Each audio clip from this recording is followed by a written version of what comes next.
ito po ngayon, ah,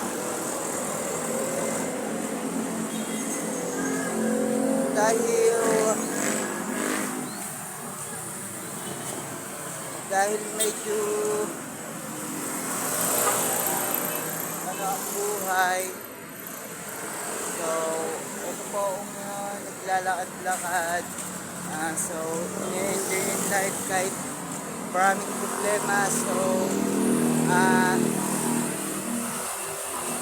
salamat sa talatang Hebreo 13:5 na sa dulo hindi pababayaan at pagkukulangin, or hindi pagkukulangin at hindi pababayaan. So, kaya doon magkasya din sa tinatangkilik. So,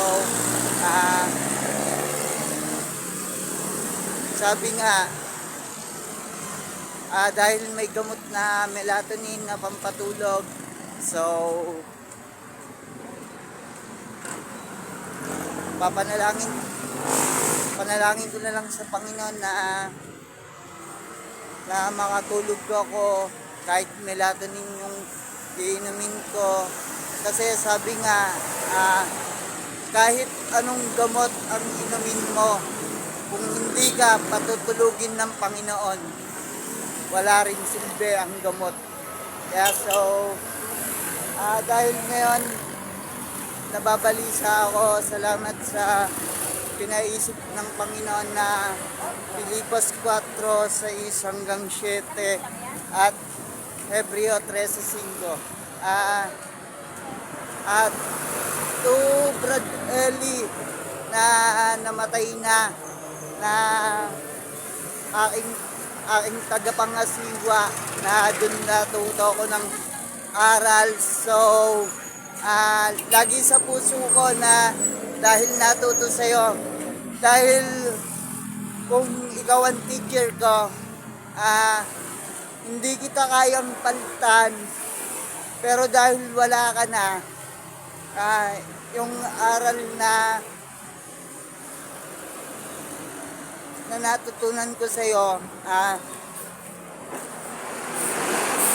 gusto ko rin mamuno sa MCGI bilang member, pero kung si Brad Eli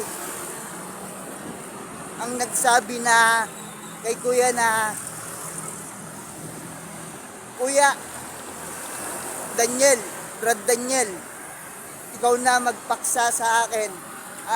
Kung ako sasabihan ni Brad Daniel na ganon, hindi ko rin ipapaksa yung ipapaksa ni Brad Eli. Dahil sabi nga, doon din ako natuto kay Brad Daniel na hindi naman ako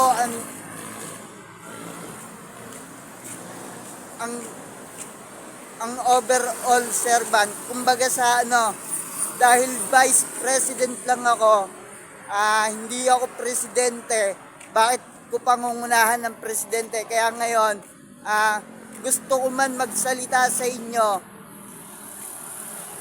nandyan si Kuya, at si Kuya ang pakinggan nyo. Ayun lang po masasabi ko sa inyo. Gusto kong palitan si Kuya, pero hanggat buhay si Kuya, pakasuporta ako sa kanya. Love you, Kuya. Be proud, MCGI member. God be the glory.